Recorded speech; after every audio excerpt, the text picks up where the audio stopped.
Olá, vamos embora? Vamos tocar o barco. Então, agora vamos pular para uma regra prática. Esse texto já foi mandado para vocês e vamos tentar entender tudo isso que eu estou comentando.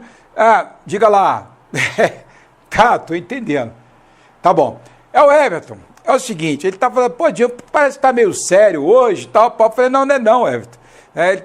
É que esse assunto eu tenho que ir com muita cautela quando eu estou online. Não dá para... A gente tem que ter muita percepção para fazer o aluno não perder o fio da meada. E ele falou, eu tô até meio assim, porque eu queria entender isso mais na prática. Falou, me dá uma trégua aí que agora tu vai entender. Falou? Legal, vamos embora lá. Bacana, tocar o barco. Bom, olha o que eu quero de você aí, viu? Meus colegas de sempre, o Luiz, a Maria Luísa, né? O pessoal que tá aí afora e tal, a Inês, enfim, vamos lá. Então, repare só, eu peguei aqui, ó, eu coloquei 3 parágrafos, eles são praticamente idênticos, né? Então, eu acho que se você já andou lendo lá na sua casa, você deve ter percebido que o C é o parágrafo que fica de mais fácil leitura. Eles são praticamente idênticos. Opa, peraí. Beleza, tá legal, já sei que é. A outra menina que apareceu aqui é a Débora. Débora tá um pouquinho distante de Brasília, aí em Curitiba. Bacana, Débora. Sim, já falou aqui para mim. Pois é, Dino, uma coisa que eu fiquei surpresa que ela está dizendo, é porque, de fato, os parágrafos são muito semelhantes, mas o C, ele é muito mais fácil de ser lido, né? E é isso que a gente vai começar a entender por que ele é mais fácil de ser lido, e mais do que entender por que ele é mais fácil de ser lido, nós precisamos ter o mesmo controle fraseológico que nós vamos mostrar aqui hoje na hora de escrever. Porque não tem a menor dúvida, não tem nenhum erro do ponto de vista sintático e semântico no parágrafo A e no parágrafo B. Mas eu não tenho a menor dúvida que se você escrever no parâmetro do parágrafo C, o seu texto vai ser mais objetivo e vai ser mais claro. E aí vem uma coisa que eu tenho dito para muita gente, talvez já tenha até ser a segunda ou terceira vez que eu digo. É preciso que a gente entenda que a situação da gente na hora da prova é uma situação relativamente artificial. Em que sentido? No sentido de que eu não tenho um tempo para pesquisar na internet, eu não tenho um tempo para produzir o meu texto, colocar ali um dia ou dois, levar um colega, ouvir o que ele pensa do meu texto. Eu tenho uma situação de prova, em que eu tenho ali 1h40, 2 horas, nesses textos mais curtos de 30 linhas, e eu não vou ter nenhuma chance de revisar o meu texto, a não ser naquele momento, naquela hora. E eu tenho que sair do 0, ou seja, abrir meu caderno de prova, ler o meu tema, organizar as minhas ideias, produzir um texto e entregá-lo. Então, eu particularmente tenho dito aos meus alunos que eu considero essa situação muito adversa, muito artificial. Por quê? Porque no dia a dia nós não fazemos isso. A produção, ela é mais leve, a gente dá um tempo. Então, o que eu quero dizer? Eu não tenho a menor dúvida que um candidato que escreva sempre no modelo do texto A, ele, no final das contas, vai perder um pouquinho de ponto. Por quê? Porque o texto dele é de difícil leitura. Agora, eu preciso explicar para vocês por que o A é de difícil leitura, por que o B melhora um pouco a leitura e por que o C é o mais fácil de ler.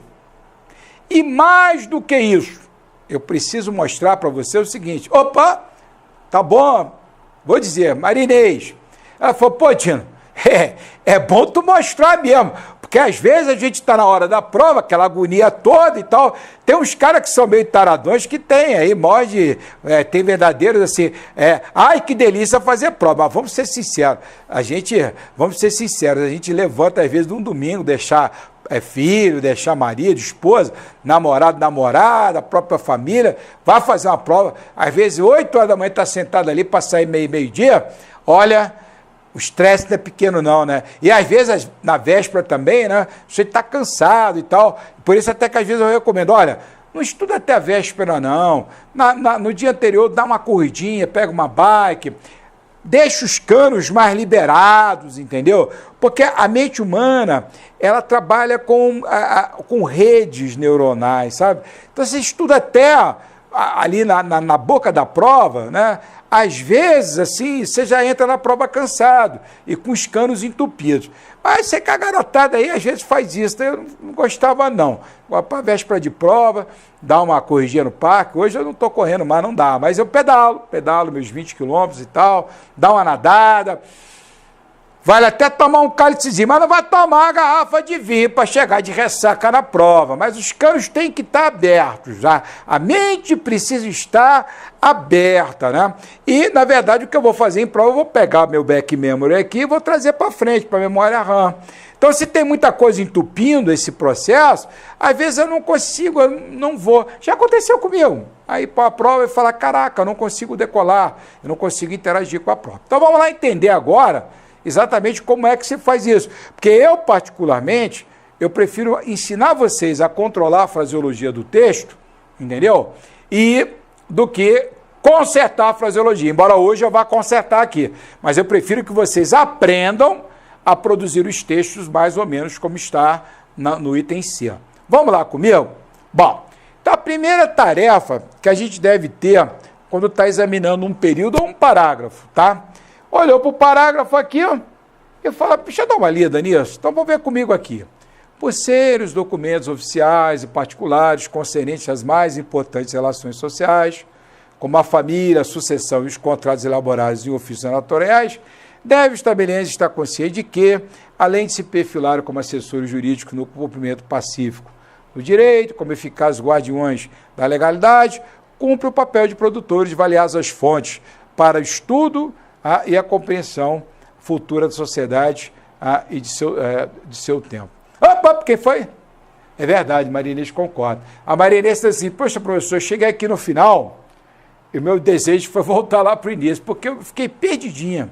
Você e a torcida do Flamengo e do Corinthians. Por quê? Isso que a gente precisa ver. Quer ver? Vamos aqui comigo. Nós não falamos que nós devemos gerar os nossos enunciados a partir de frases declaratórias? Então, por exemplo, repare aqui, onde em que lugar exatamente, que neste parágrafo o autor começa a afirmar alguma coisa. Conseguem visualizar? Não. Estou vendo aqui, alguém já gritou lá, foi o Luiz. Exato, Luiz, é verdade. Com certeza ele não começa aqui por uma afirmação. Onde é que está essa afirmação? Está aqui, ó. Pode ver aqui no devem. Então ele começa a afirmar alguma coisa aí. A frase declaratória dele começa a ser construída aqui. Deve o estabeliante. Então aí o que aconteceu aqui? Ora, repare só. Quando você olha aqui, ó, você tem uma linha, 2 linhas, 3 linhas de orações invertidas, de uma oração invertida. Consegue entender isso? E um detalhe, hein? 3 linhas digitadas, porque se fosse na munheca, talvez chegasse a 4. Então o que está acontecendo? Eu estou tendo uma inversão longa demais, e aí eu demoro muito a chegar no quê? Eu demoro muito a chegar na minha declaratória. Opa! Quem falou? Opa, outra pessoa, legal, Mário, verdade.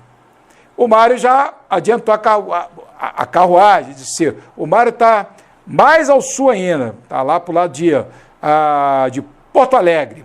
É isso aí, né, Mário? Isso, Porto Alegre ali. Muito bem, ele disse, ô Dino, mas não é só isso. Ele começa a frase declaratória dele, né? Deve o estabelecido estar conscientes de que. Mas aí o que ele colocou aqui? Ele coloca aqui uma vírgula. E o que você vai perceber? Que essa ideia da frase declaratória, ela só é concluída aqui embaixo, aqui, ó, pode reparar. Cumpre o papel de produtores. Então, olha só o que aconteceu. Ele fez uma inversão, que na munheca deve dar umas 4 linhas, começou a frase declaratória e abriu uma intercalada, que também na munheca é capaz de dar suas 3 ou 4 linhas. Então, o que está acontecendo é que a mensagem principal do texto, ela está ficando fragmentada. Fragmentada. Você está com dificuldade de entender a mensagem principal do texto. Não é que esse texto, ele necessariamente esteja escrito errado. Não há erro de concordância nominal e verbal, não há erro de ortografia, nada disso. Mas nós temos um problema de articulação. Por quê? Porque está de difícil leitura. Bom, vocês já olharam aí qual é a diferença desse primeiro aqui para o segundo? Vamos dar uma olhada comigo? Se você prestar bem atenção, no segundo aqui, só existe uma diferença em relação ao primeiro. Qual é essa diferença? É que lembra daquela regra lá? Preserve a frase declaratória. Então, o que a gente fez aqui?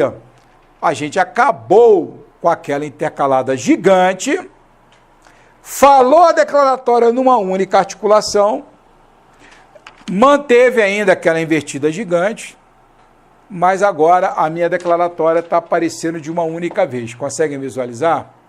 Melhorou. Melhorou. Tem a menor dúvida que melhorou. Opa! Quem que é? Pedro. Opa, Pedro. Tem um outro Pedro aí já, né? Não, agora não estou lembrado bem. Beleza, Pedro. Está onde?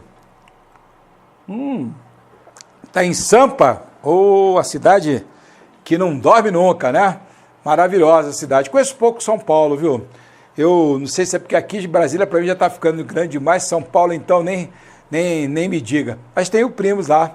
Primo Joel, tem um ramo do meu pai que se radicou são sergipanos que se radicaram em São Paulo. Mas conheço pouco lá. Beleza. E o que está comentando é o seguinte, que o Pedro está falando que continua um texto muito longo, né? Verdade, Pedro. Completamente verdadeiro. Então aí vem a segunda, aí agora o bicho vai pegar um pouquinho, tá? Então vocês já viram aí duas coisas. Primeiro, aqui lá na versão A tinha uma invertida longa demais e uma intercalada longa demais. Na versão B, a gente continua com a invertida longa demais, preservou a frase declaratória, mas precisa agora fazer o quê? Precisa ainda arrumar um jeito de articular este parágrafo de uma maneira mais paulatina para que a pessoa consiga entendê-lo, porque ele ainda está muito pesado. Volto já.